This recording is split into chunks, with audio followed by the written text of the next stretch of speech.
ni taarifa ya habari kutoka Radio Kwizera FM. Msomaji ni Jerome Robert na kwanza ni muktasari wake. Mkurugenzi wa masoko ya fedha kutoka Benki Kuu ya Tanzania BOT amesema shilingi ya Tanzania ni imara na taarifa zinazoendelea mitandaoni hazina ukweli. Mwanasheria mkuu wa serikali amesema ofisi yake imeweka mkakati wa kuwajengea umahiri mawakili wa serikali katika kuishauri serikali kwa maslahi ya taifa. Na hali ya utulivu inaelezwa kurejea katika miji ya Katana na Kabamba, tarafa ya Kabare, mkoa wa Kivu Kusini Mashariki mwa DRC. Habari kamili. Dar es Salaam. Mkurugenzi wa masoko ya fedha kutoka Benki Kuu ya Tanzania BOT Emmanuel Yakoro amesema shilingi ya Tanzania ni imara na taarifa zinazoendelea mitandaoni hazina ukweli. Mkurugenzi Emmanuel Yakoro ametoa ufafanuzi huo leo wakati akizungumza na Azam TV, akitolea ufafanuzi wa taarifa zinazosambaa mtandaoni kudai sarafu ya Tanzania imeshuka thamani. Yakoro ameongeza kuwa sarafu hiyo ilifanya vizuri mwaka 2024 kutokana na mauzo makubwa ya dhahabu na kilimo na inatarajiwa kurejea katika nguvu yake mwaka huu baada ya kushuka kidogo kwa mwezi Machi.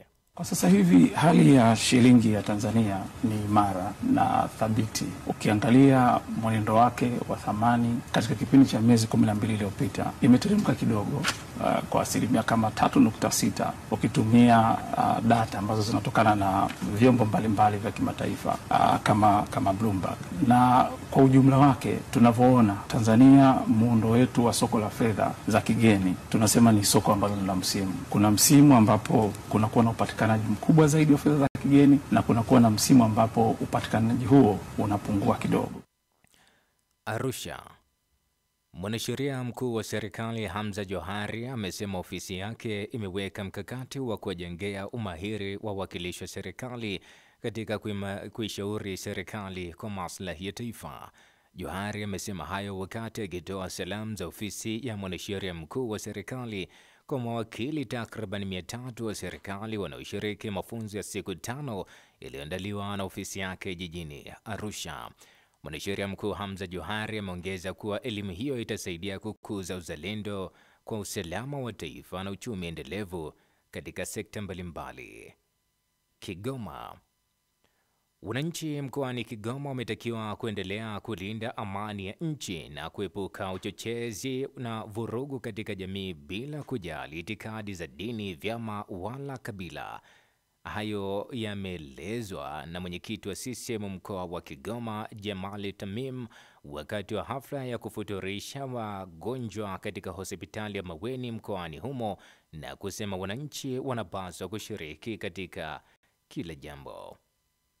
Lakini ni kitu gani ambacho kinatakiwa hapa? Ni usalama katika nchi yetu. Tusikubaliane na vurugu za namna yote, ndugu zangu. Tuwe pamoja kwa jambo lolote lile. Unapoona kuna ikhtilafu, mtu anayetaka kuna kuvunja amani kwa upande wa dini au upande wa kabila, tusikubaliane hata kidogo. Amani hairudi, ndugu zangu. Ikitoweka imetoweka. Kuirudisha amani ni kazi kubwa sana. Leo hizi nchi nyingine hatuwezi kukaa hivi, haiwezekani.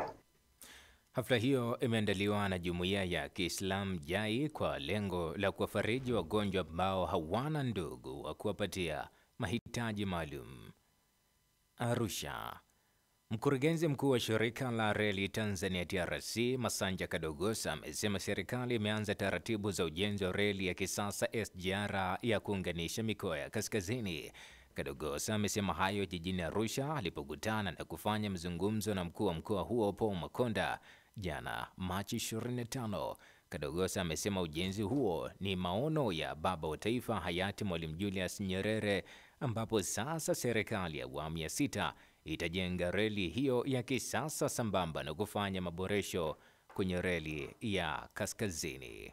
Na Arusha ina maana kubwa sana. Sio tu tunajenga reli tu ya SGR kuja huko kwa sababu za kiuchumi. Kuna soda ash ambao ni uchumi mkubwa sana, na wale machimbo wanaweza kaendelea zaidi miaka 100. Maeneo ya ya Dutwa kuna depots ya nickel kubwa sana. Kwa hiyo kuna sababu za kiuchumi kwa nini hii reli lazima ijengwe. Kile jambo lingine ambalo ni muhimu sana kwa Tanzania ni ujio wa bomba la mafuta la kutoka Uganda kuja mpaka Tanga. Yale mafuta ili yaweze kurudi kwenye nchi zingine hizi, una namna mbili: either ujenge bomba lingine la mafuta yaliyosafishwa kurudi kule, au utumie reli.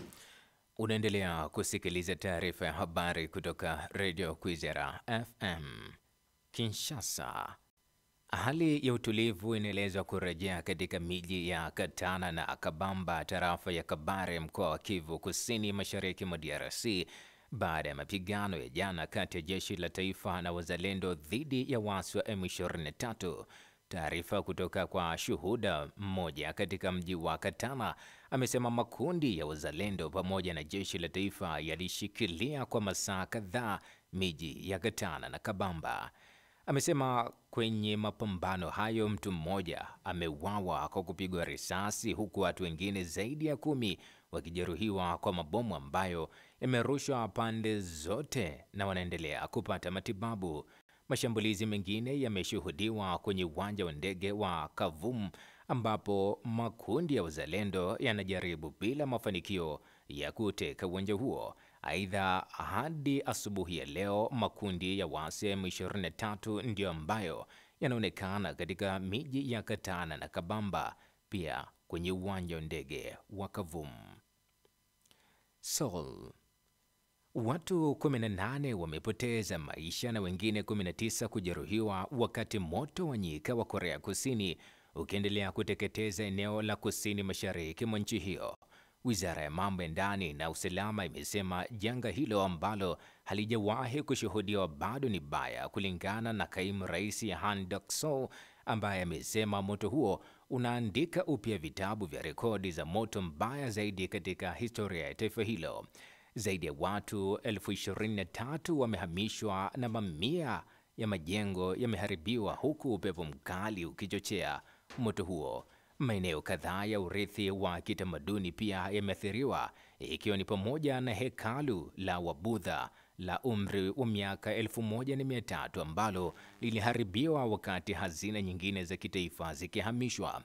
Maelfu ya maofisa wa zimamoto na wanajeshi wapatao 5,000 wametumwa kudhibiti moto mwingi, zikiwemo helikopta kutoka kwa jeshi la Marekani lililopo Korea. Bujumbura. Zaidi ya hekta 400 za mashamba zimeharibiwa na maji ya mto Rusizi, eneo la Ndava, wilaya ya Buganda, Cibitoke, nchini Burundi, kufuatia mvua kubwa inayoendelea kunyesha katika mkoa huo. Raia ambao mashamba yao yameathiriwa wameiomba serikali mkoani Cibitoke kuchukua hatua stahiki kwa ajili ya kudhibiti mto Rusizi unaozidi kuyaharibu mashamba ya wakazi hao pamoja na baadhi ya miundombinu. Mkuu wa mkoa huo Kareme Bizoza amesema mkoa wake umekuwa ukijitahidi na kuweka juhudi kupambana na maji ya mto huo bila mafanikio, na kuomba msaada kutoka kwa wadau na taasisi mbalimbali kusaidia kudhibiti janga hilo. Na Washington. Marekani imefikia makubaliano tofauti na Ukraine na Urusi, ambapo nchi hizo zimekubali kusitisha mashambulizi ya baharini na dhidi ya miundombinu ya nishati. Rais Donald Trump ameahidi pia kushinikiza kuondolewa kwa baadhi ya vikwazo dhidi ya Moscow, hususan katika sekta ya kilimo na mbolea, suala ambalo limekuwa likidaiwa na Urusi kwa muda mrefu. Hata hivyo, Urusi imesema makubaliano hayo kuhusu Bahari Nyeusi hayatatekelezwa hadi baadhi ya benki zake zirejeshwa katika mfumo wa kifedha wa kimataifa. Kabla ya kumaliza taarifa ya habari, huu tena ni muhtasari wake.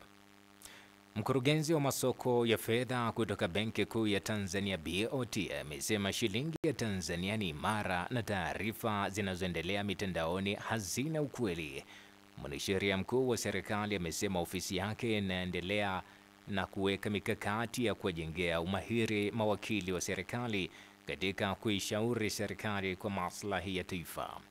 Na hali ya utulivu inaelezwa kurejea katika miji ya Katana na Kabamba, tarafa ya Kabare, mkoa wa Kivu Kusini, mashariki mwa DRC. Waza Wazua. Msikilizaji, ukimkuta mwewe amepumzika chini, ujue kuwa upepo umemfundisha kuwa na subra. Waza Wazua. Na huo ndio mwisho wa taarifa ya habari. Endelea kutufuatilia katika mitandao yetu ya kijamii Instagram, TikTok na X @Radio Kwizera FM, YouTube Kwizera TV. Saa 10 alasiri utaletewa duru habari.